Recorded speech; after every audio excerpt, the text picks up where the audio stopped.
नमस्कार दोस्तों, साकेत आईएएस के यूट्यूब चैनल पर आप सभी का स्वागत है। मैं GC Pandey, expert Indian polity and governance. अभी हम लोग क्वेश्चन प्रैक्टिस कर रहे हैं और इस क्वेश्चन प्रैक्टिस में इंडियन पॉलिटी की क्वेश्चन प्रैक्टिस कर रहे हैं और उस क्वेश्चन प्रैक्टिस में आज हम प्रैक्टिस सेट नंबर 10 पर बात करेंगे। प्रैक्टिस सेट्स के कुछ फायदे होते हैं। प्रैक्टिस सेट्स में आए हुए क्वेश्चंस भी हम ले रहे हैं और जो संभावित क्वेश्चंस भी हैं, पॉसिबल क्वेश्चन हैं फ्यूचर के, उनको भी हम लोग ले रहे हैं। याद रखें, ये क्वेश्चन प्रैक्टिस आपको आईएएस पीसीएस 2024 में जो कमिंग एग्जाम हमारे हैं उसके लिए भी है, आरओ के लिए भी है और जो उससे रिलेटेड एग्जाम हैं उनके लिए भी है। याद रखें, लेवल हम हायर लेकर ही चलते हैं, लेकिन हम जो एक्सप्लेन करते हैं उससे बहुत तरह के क्वेश्चन भी बनते हैं। तो कोशिश हमारी ये रहती है कि आपके हर तरह के क्यूरीज जो उसमें हो वो सॉल्व हो जाएं और आपको कमिंग एग्जाम्स जो भी आपके हैं, ठीक है, चाहे वो हायर लेवल का एग्जाम हो, चाहे वो थोड़ा सा लोअर लेवल का एग्जाम हो, यानी वो आईएएस पीसीएस का भी एग्जाम हो या फिर वो आरओ का भी एग्जाम हो, उन सबके क्वेश्चन जो है वो इजिली आपके सॉल्व हो सकें। तो फिलहाल हम लोग स्टार्ट करते हैं क्वेश्चन प्रैक्टिस। इसमें सबसे प्रैक्टिस सेट नंबर 10 और उसमें जो पहला क्वेश्चन हम ले रहे हैं, पहला क्वेश्चन कह रहा है संविधान में हमारे राष्ट्र का उल्लेख किन नामों से किया गया है। संविधान में हमारे राष्ट्र का उल्लेख किस या किन नामों से किया गया है। भारत तथा इंडिया, केवल भारत, हिंदुस्तान तथा इंडिया, भारत, हिंदुस्तान तथा इंडिया। आप जानते हैं आपका जो आर्टिकल 1 है, आर्टिकल 1 क्या कहता है, अनुच्छेद 1 क्या कहता है, अनुच्छेद 1 क्या कहता है कि India that is Bharat, India that is Bharat, यानी क्या है, इंडिया ही भारत है और भारत ही इंडिया है। तो उस हिसाब से क्या हो जाएगा आंसर, भारत तथा इंडिया। बहुत ही सरल क्वेश्चन है, सभी लोग लगभग जानते हैं इसको। India that is Bharat, Bharat that is India. Main factor ये है कि कहां पर है, किस में है ये, अनुच्छेद 1 में, संविधान के अनुच्छेद 1 में इसको बताया गया है India that is Bharat, Bharat that is India. ठीक है, उसके हिंदी वर्जन में क्या लिखा रहेगा, भारत दैट इज इंडिया, और इंग्लिश वर्जन में क्या लिखा रहेगा, इंडिया दैट इज भारत। ठीक है, तो क्या हो जाएगा, इसका आंसर ए हो जाएगा। नेक्स्ट क्वेश्चन, संविधान के प्रथम अनुच्छेद के अनुसार भारत है राज्यों का समूह, राज्यों का फेडरेशन, राज्यों का कन्फेडरेशन, राज्यों का यूनियन। ठीक है, आप जानते हैं क्या कहा गया है, आर्टिकल 1 के हिसाब से क्या कहा गया है कि यूनियन ऑफ द स्टेट्स, क्या कहा गया है, India is the union of the states, union of the state, राज्यों का यूनियन। दरअसल थोड़ा सा समझिएगा, हम राज्यों का समूह भी कह सकते हैं, लेकिन समूह नहीं, यहां पर क्या कहा गया है, स्पेशली अगर इसको हिंदी में कहा जाए तो इसमें आएगा राज्यों का संघ। क्या कहा जाएगा, राज्यों का संघ, यूनियन ऑफ द स्टेट्स, राज्यों का संघ। अब यहां पर विचार आपको 2 पर करना है, एक विचार करना है आपको बी ऑप्शन पर, एक विचार करना है आपको डी ऑप्शन पर। यहां आंसर फिलहाल क्या होगा, आंसर होगा डी, लेकिन आंसर को जानने से पहले थोड़ा जान लीजिएगा। एक्चुअली अगर हम संविधान की बात करें तो संविधान में पहले federation of the states, federation of the states, ये करने की बात करी, यानी राज्यों का फेडरेशन यहां पर करने की बात की जा रही थी, राज्यों का फेडरेशन करने की बात कही जा रही थी। लेकिन डॉक्टर अंबेडकर के सुझाव पर, यहां ध्यान दीजिएगा, ये क्वेश्चन जो है पिछली बार लोक सेवा आयोग के इंटरव्यू में पूछा गया था, डॉक्टर अंबेडकर के सुझाव पर इसको जो है यूनियन क्या जो है लाया गया। ये यूनियन शब्द किसके स्थान पर लाया गया, फेडरेशन शब्द के स्थान पर लाया गया। ठीक है, पहले फेडरेशन ही करने की बात थी, लेकिन डॉक्टर अंबेडकर के सुझाव पर क्या कर दिया गया, इसको यूनियन यहां पर इस्तेमाल किया गया। तो अब क्या गया है, अब क्या है, राज्यों का संघ या राज्यों का यूनियन या यूनियन ऑफ द स्टेट्स, यानी आंसर क्या हो जाएगा, इसमें आंसर हो जाएगा डी। क्या हो जाएगा इसमें आंसर, आंसर इसमें डी हो जाएगा। ठीक है, आइए नेक्स्ट क्वेश्चन देखते हैं। यदि भारतीय संघ में एक नए राज्य का सृजन किया जाता है तो संविधान की किस अनुसूची का संशोधन करना आवश्यक होगा।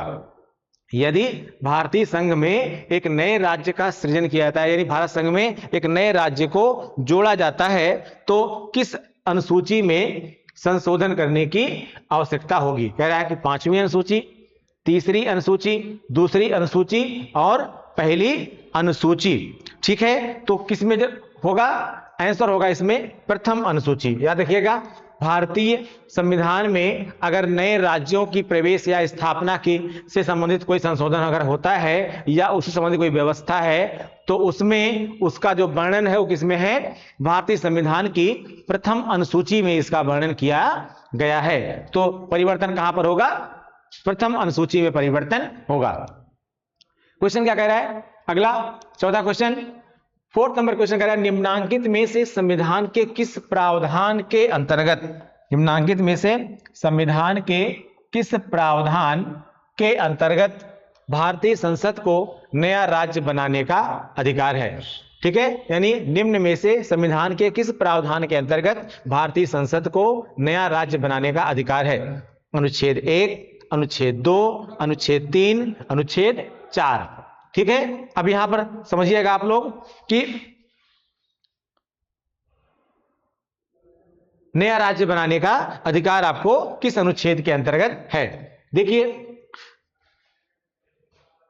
अनुच्छेद 2, अनुच्छेद 3 और अनुच्छेद 4 ये तीनों परस्पर संबंधित हैं, लेकिन कह रहा है संसद को नया राज्य बनाने का अधिकार, अगर नया राज्य बनाने के अधिकार की बात आएगी तो उसका वर्णन कहां किया गया है? अनुच्छेद 3 में।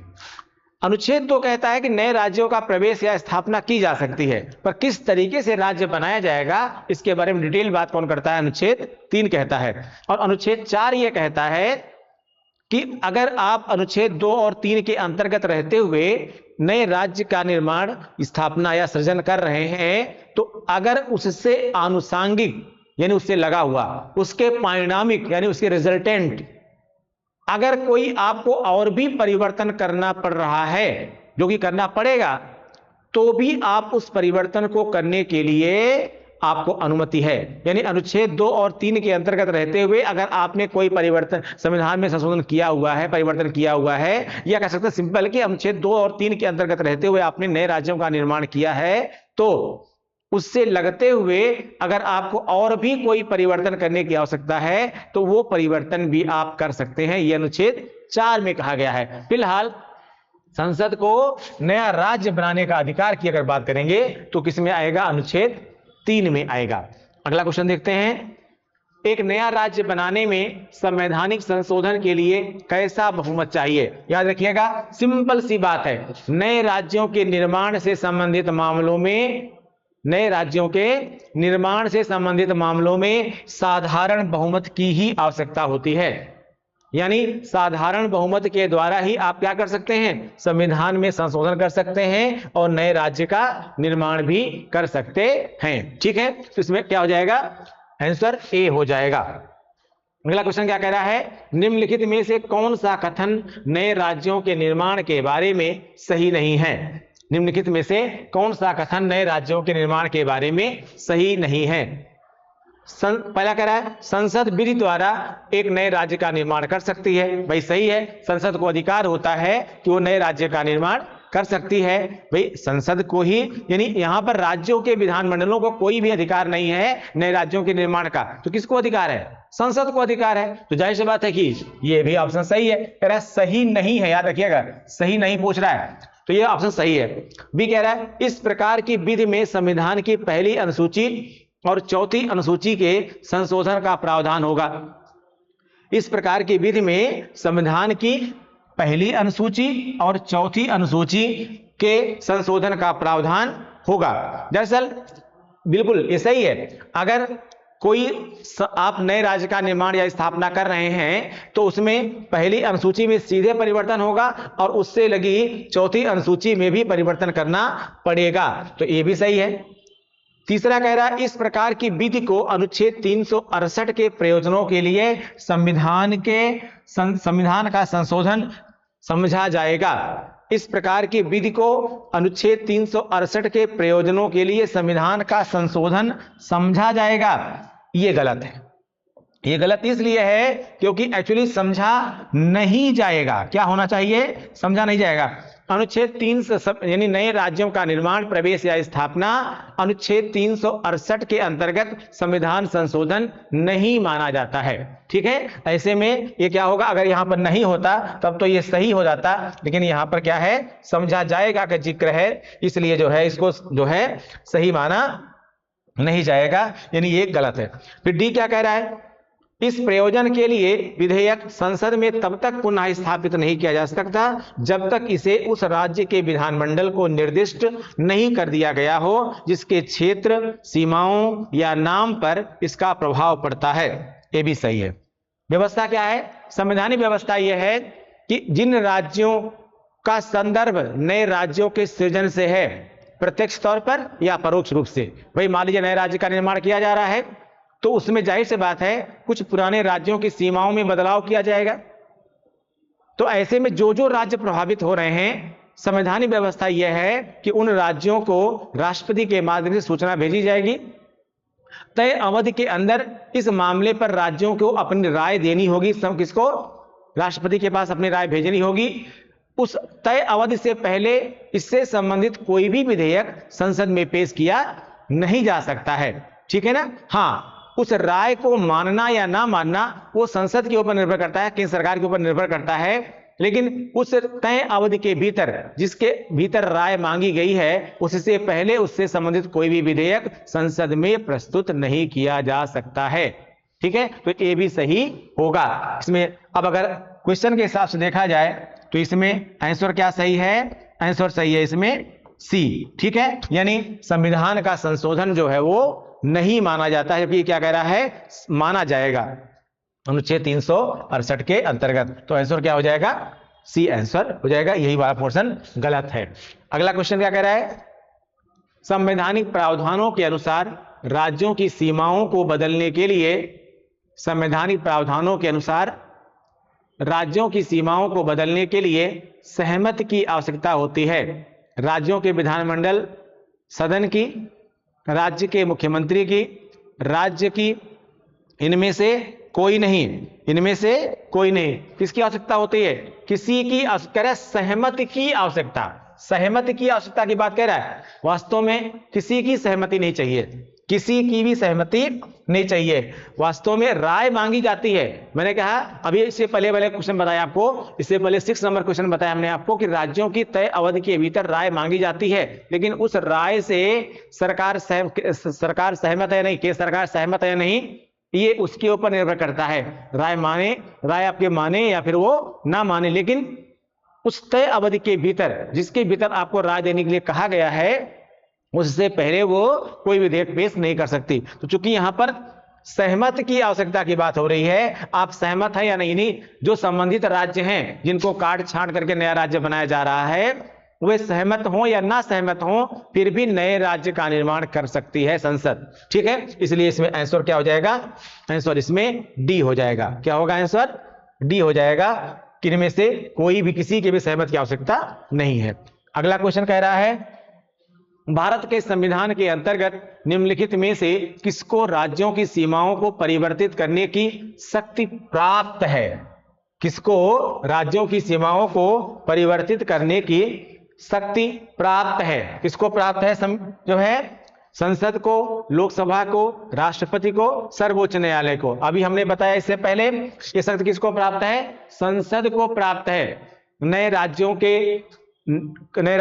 की प्रवेश या स्थापना यानी सृजन का अधिकार, राज्यों के नाम में परिवर्तन का अधिकार, उनकी सीमा में परिवर्तन का अधिकार, नए राज्यों का निर्माण का अधिकार, इनसे संबंधित कोई भी परिवर्तन करना है वो अधिकार किसके पास है?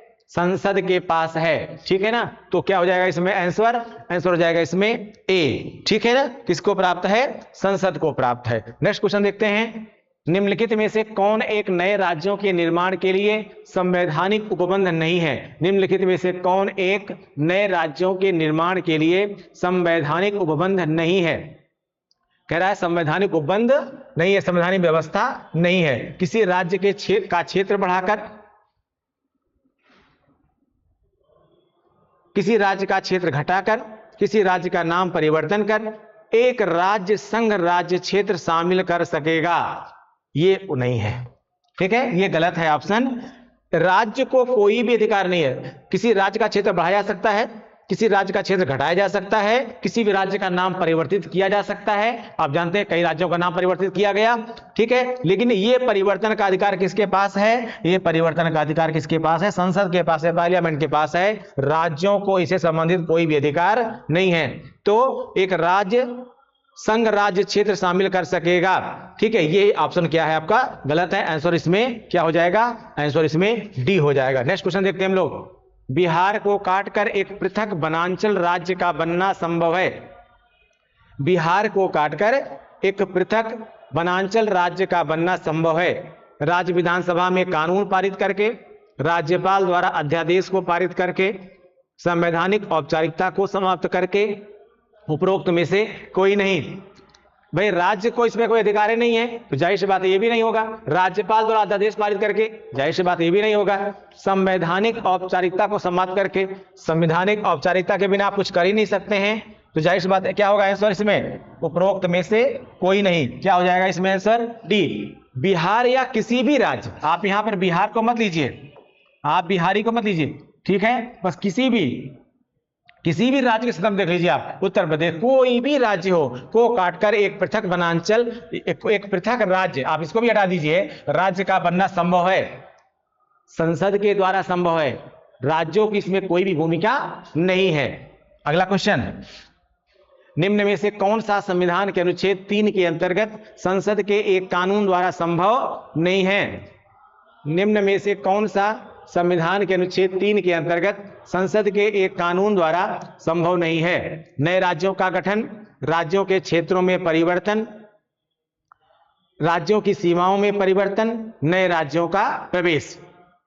कह रहा है कि अनुच्छेद 3 के अंतर्गत संसद के एक कानून द्वारा संभव नहीं है। नए राज्यों का गठन, राज्यों के क्षेत्रों में परिवर्तन, राज्यों की सीमाओं में परिवर्तन, नए राज्यों का प्रवेश। देखिए बहुत सिंपल सा क्वेश्चन पूछा गया है ये। नए राज्य का प्रवेश अनुच्छेद 3 के अंतर्गत नहीं, अनुच्छेद 3 के अंतर्गत उसकी विधि बताई गई है। यह अधिकार अनुच्छेद 2 देता है कि नए राज्य का प्रवेश या स्थापना। तो इसमें ये जो व्यवस्था की गई है यह अनुच्छेद 2 के अंतर्गत की गई है। इसमें आर्टिकल 2 के अंतर्गत यह व्यवस्था है, अनुच्छेद 2 के अंतर्गत यह प्रावधान किया गया है, ठीक है ना। 3 के अंतर्गत प्रावधान नहीं है। जाहिर सी बात क्या हो जाएगा इसमें? आंसर ए हो जाएगा। नए राज्यों का गठन का अधिकार अनुच्छेद 3 के अंतर्गत सीधे नहीं है, बल्कि किसके द्वारा है? अनुच्छेद 2 के द्वारा है, ठीक है ना। और एक कानून के द्वारा नहीं, बल्कि एक अधिनियम के द्वारा है, ठीक है। इसके द्वारा, कानून के द्वारा नहीं, बल्कि एक अधिनियम पास करके आप इसको कर सकते हैं। अगला क्वेश्चन देखते हैं। भारत की संसद किसी राज्य में से उसका राज्य क्षेत्र अलग करके अथवा किसी राज्य क्षेत्र को किसी अन्य राज्य के भाग के साथ मिलाकर नए राज्य का निर्माण कर सकेगी। इसके बारे में निम्नलिखित में से कौन सी पद्धतियां सही हैं? ठीक है, तो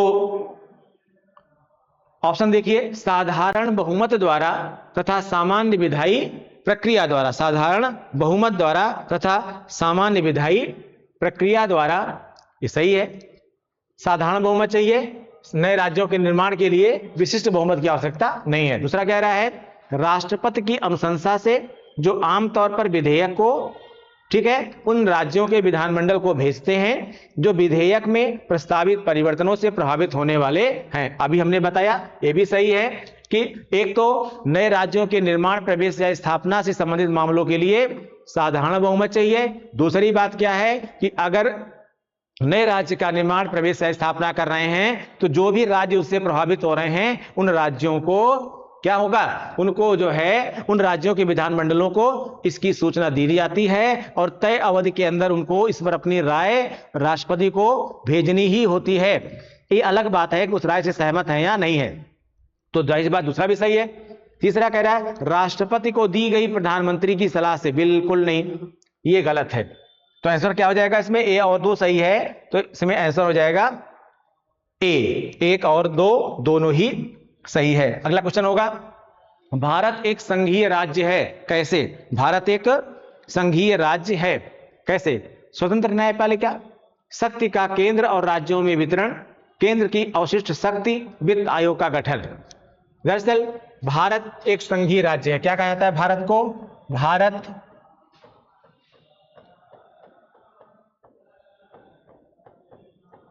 भारत क्या है? राज्यों का संघ है। भारत राज्यों का संघ है, यानी India is a union of the state. इसका मतलब यह है कि जो पावर है, वो जो पावर है, ये जो पावर है, ये सेंट्रल, क्या कह सकते हैं, centre to states, centre to states, इसमें क्या है? डिस्ट्रीब्यूटेड है। ठीक है ना? यानी कुछ एकदम साफ साफ कहा गया है कि भारत में जो है पावर को बांटा गया है। कैसे बांटा गया है? 3 आधार पर बांटा गया है। एक व्यवस्था बनाई गई है केंद्र सूची की, ऐसे विषय जो जिनका वर्णन केंद्र सूची में है उन पर शक्ति किसके पास है? सब कुछ करने की शक्ति किसके पास है? केंद्र के पास है। दूसरा, ऐसे विषय जिनका वर्णन राज्य सूची में है उन पर कुछ भी परिवर्तन या कुछ भी करने का या शासन प्रशासन करने का अधिकार किसके पास है? राज्य के पास है। लेकिन जो जिनका वर्णन दोनों में नहीं है, उसके बाद एक और सूची बनाई गई है, वो क्या है? कॉन्करेंट लिस्ट है, समवर्ती सूची बनाई गई है। इन पर कुछ भी करने का अधिकार दोनों को है। इन पर कुछ भी करने का अधिकार दोनों को है। हाँ, ये अलग बात है कि अगर दोनों के कानूनों में कहीं भी टकराहट की स्थिति आती है तो अल्टीमेटली जो केंद्र का कानून होगा वही प्रभावी होगा। तो इस प्रकार से आप देखेंगे कि शक्तियों का केंद्र, शक्ति का केंद्र और राज्यों में क्या किया गया है? वितरण किया गया है। और ये जो शक्ति का केंद्र और राज्यों के में वितरण किया जाता है, इसी को हम क्या कहते हैं? संघीय व्यवस्था। क्या कहते हैं? संघीय व्यवस्था। ठीक है? तो अगर हम संघीय व्यवस्था की बात करते हैं तो उसका साफ साफ अर्थ है शक्ति का केंद्र और राज्यों में वितरण होना चाहिए। ऑप्शन क्या सही होगा इसमें? बी सही होगा। नेक्स्ट क्वेश्चन, कथन और कारण का क्वेश्चन है। भारतीय संविधान मूलतः संघात्मक स्वरूप का है। बिल्कुल, जो साफ साफ कह रहा है अनुच्छेद 1 भारत राज्यों का संघ है, आपको स्वीकार करना पड़ेगा। कारण कह रहा है अनुच्छेद 352 में राज्यों में संवैधानिक तंत्र की विफलता की दशा के प्रावधान हैं। भैया, अनुच्छेद 352 में राज्यों की संवैधानिक तंत्र की विफलता की दशा के प्रावधान नहीं है, बल्कि ये प्रावधान किसमें है? अनुच्छेद 356 में है। अनुच्छेद 356 में है। जाहिर बात, ऑप्शन क्या हो जाएगा? ये सही है और आर गलत है। ये सही है और आर गलत है। ठीक है ना? आंसर क्या हो जाएगा इसमें? सी आंसर सही होगा। ठीक है? ये अनुच्छेद 352 में क्या है? राष्ट्रीय आपात। 356 में क्या है? राज्यों का आपात या संवैधानिक तंत्र की विफलता। और अनुच्छेद 360 में क्या है? वित्तीय आपात। ठीक है? नेक्स्ट क्वेश्चन, भारतीय संघात्मक व्यवस्था के संदर्भ में निम्नलिखित में से कौन सा कथन सही है? भारतीय संघात्मक व्यवस्था के संदर्भ में निम्नलिखित में से कौन सा कथन सही है? क्या है? भारतीय संविधान के अंतर्गत राज्यों को संघ से अलग होने का अधिकार नहीं है। बिल्कुल, ये सही है। भारतीय संविधान के अंतर्गत राज्यों को संघ से अलग होने का कोई भी अधिकार नहीं है। ठीक है? दूसरा कह रहा है अलग होने की मात्र वकालत करने पर अभिव्यक्ति की स्वतंत्रता की सुरक्षा मिलेगी। बिल्कुल नहीं। अगर कोई भी राज्य कहता है कि हमें इनसे अलग होना है, तो अलग होने को अभिव्यक्ति की स्वतंत्रता नहीं माना जाता है। ठीक है ना? अभिव्यक्ति की स्वतंत्रता के तहत सुरक्षा नहीं मिलेगी। ठीक है ना? क्योंकि भारत राज्यों का संघ है, इसको स्वीकार करना पड़ेगा और इस पर कुछ भी परिवर्तन करने का अधिकार केंद्र के पास है। अभिव्यक्ति की आजादी का मतलब यह होता है कि आप युक्त युक्त बोलिए, लेकिन आप, ठीक है, आप बोल सकते हैं, लेकिन लेकिन ऐसा बोलने वाले को अभिव्यक्ति की आजादी के तहत सुरक्षा दी जाए या उस पर कोई कार्रवाई ना की जाए, ये नहीं हो सकता है। जाहिर सी बात है, इसमें केवल एक सही है। क्या सही है? केवल एक सही है। ठीक है? आंसर क्या हो जाएगा इसमें? 15 में आंसर हो जाएगा ए। ठीक है? नेक्स्ट क्वेश्चन देखते हैं। निम्नलिखित में से कौन सी एक भारतीय संघ राज्य पद्धति की विशेषता नहीं है? भारतीय संघ राज्य पद्धति की विशेषता नहीं है।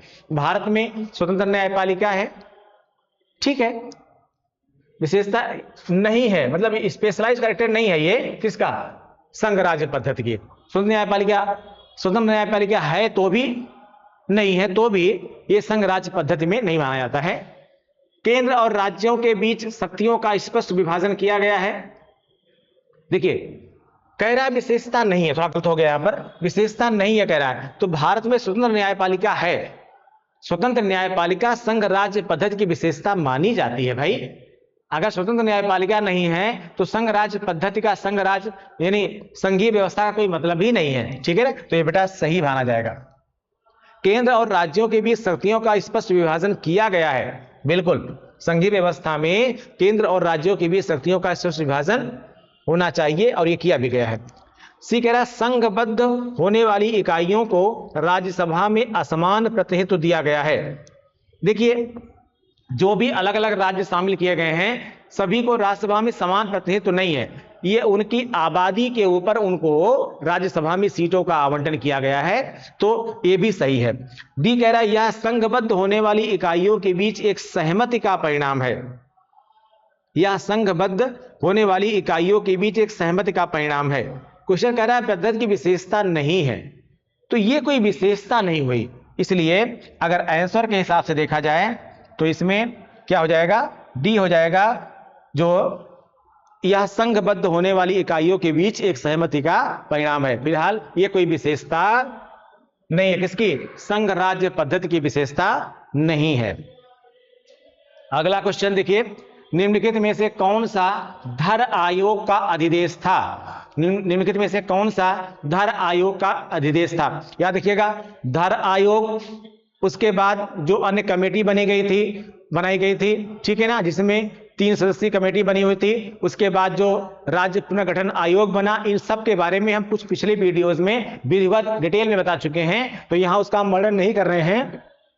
यहां इतना जानिएगा आप लोग कि धर आयोग ने किस आधार पर काम किया था, राज्यों के वर्गीकरण का अध्ययन करना, ठीक है भाई ये तो था ही, लेकिन विशेष आधार पर क्या था, यह संस्तुति देना कि क्या राज्यों का पुनर्गठन भाषाई आधार पर किया जा सकता है। वास्तव में यही था, क्या था कि देखना कि क्या राज्यों का पुनर्गठन भाषाई आधार पर किया जा सकता है।